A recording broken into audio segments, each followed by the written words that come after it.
As we come to our last Sunday in the series, It's a Wonderful Life, and we explore our relationships with money, I want to share with you just a little bit about what it was like to be in the small groups over these last 3 weeks. Now, I missed the first week, but the second and third week, my experience was a variety of experiences around money. People shared their childhood, the way they were brought up with finances, how their home was run, how decisions were made, how much they were not able to have a say in what they had and what they didn't have, and kind of how that compared with other kids. I think for most of us, there wasn't a whole lot of disparity between the kids we went to school with and that we grew up with. A little bit, but probably not quite as drastic as it is today.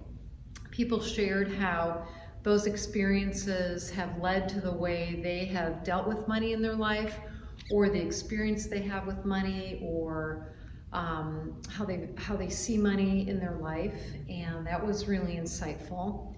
And there was also a sense of how generosity had played out in people's lives. Either they personally had some experience with being able to be generous in their life, or perhaps they had been the recipients of some incredible generosity, and how that had touched their lives. I would say one of the first of all, it could have gone on for way more than 3 weeks. We never ran out of things to talk about when we were together. And of course, it's always a great way to get to know other people better. And with Zoom possibility, those people don't have to be right here in Davenport or Bettendorf. As a matter of fact, we included people from Illinois and Florida as well in those discussions, which was a huge blessing to all of us. So if you see a small group opportunity, I hope you'll take a chance to participate in the future. But I would say one of the things that was a constant amongst all of the people in the discussion was that money was not really talked about in their home.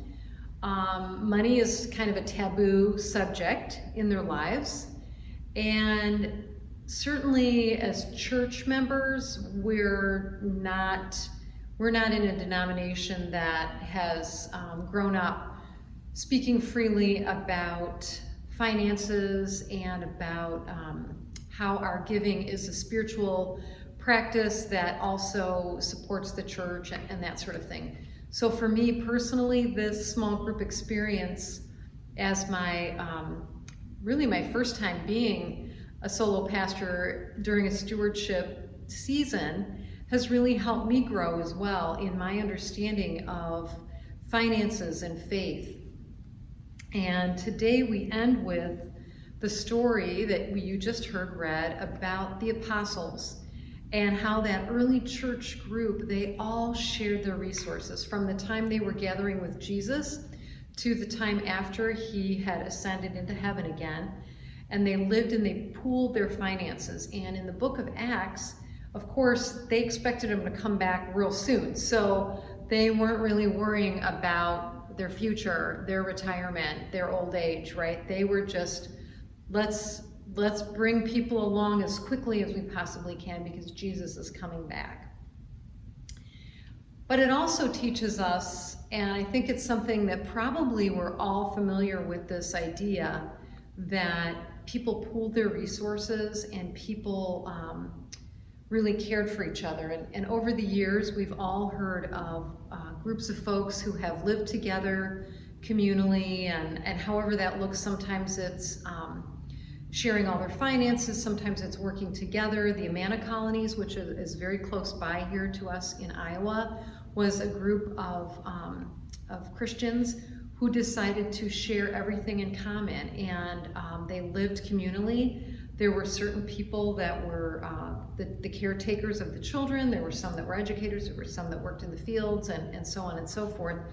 And eventually, of course, they came to develop the company, the Amana Company, once people decided they wanted to start really having control of their own finances. As our culture has grown, or maybe it's always been a thing for people. We have a hard time letting go of control of things, right? And I remember my first year of seminary, we had these little discussion groups with a professor every week. And I think the whole point of that whole first year was for us to realize we had control over nothing, and that only God has control over everything. So anyway, this sense of wanting control of things also plays out when we are in fear, right? We are in a heightened state of fear, particularly since 9/11, and that has just been ratcheting up all of the time. Marketing has gotten into it, politics has gotten into it. We are a very fear-based people in the, maybe for sure in the United States and other countries, maybe not everywhere. But there's a very high sense of fear about things. And one of Jesus' message to us was fear not. As a Christian community, we are called to not fear. We are called to set aside our fear. And so that's one of the ways in which looking at money, talking about money, learning about how money plays into our faith is an important spiritual practice. Because if we fear not having enough, if we fear running out of money at some point, if we fear that we don't have what we need or we won't get what we need, it's very hard to focus on God. It's kind of the exact opposite of focusing on God. And so one of the ways we can see the opposite of fear, which is gratitude, being grateful for everything we have. I don't know about you, but I have a gratitude journal, and I pull it out for some days, and then I forget about it for a while.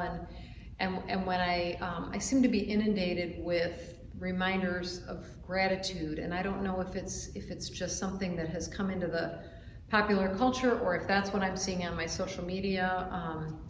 But this practice of gratitude. But one of the ways that we're learning about throughout this series of how we can help step away from fear and get to a deeper point of gratitude is by sharing.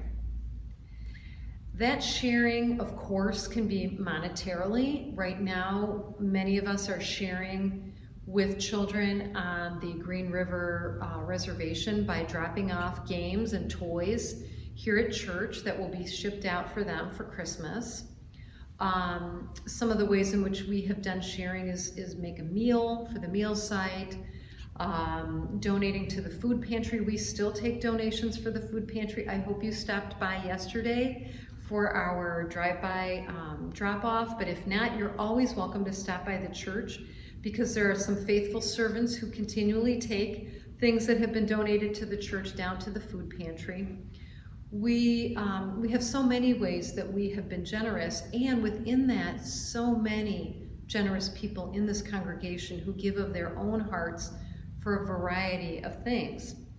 And sharing is also sharing of our time, because our time is very precious. We will not get more of it. We only have our allotted amount, and our ability to share our gift of time with someone else is invaluable.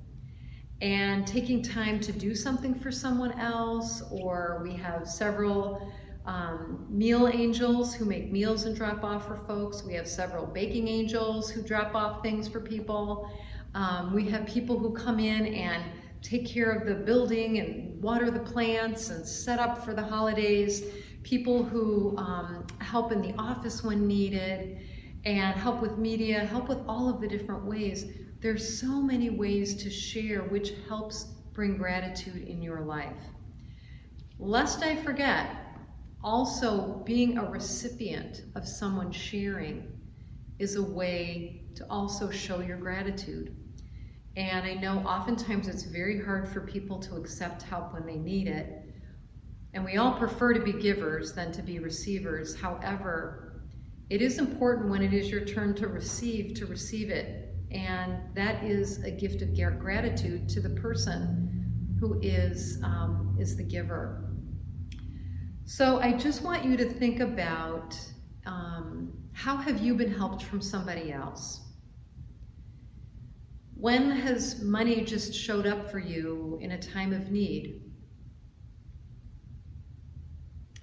How can your gratitude and your hope for the world be strengthened by sharing? Can you help turn your own fear or someone else's fear of lack into gratitude by sharing?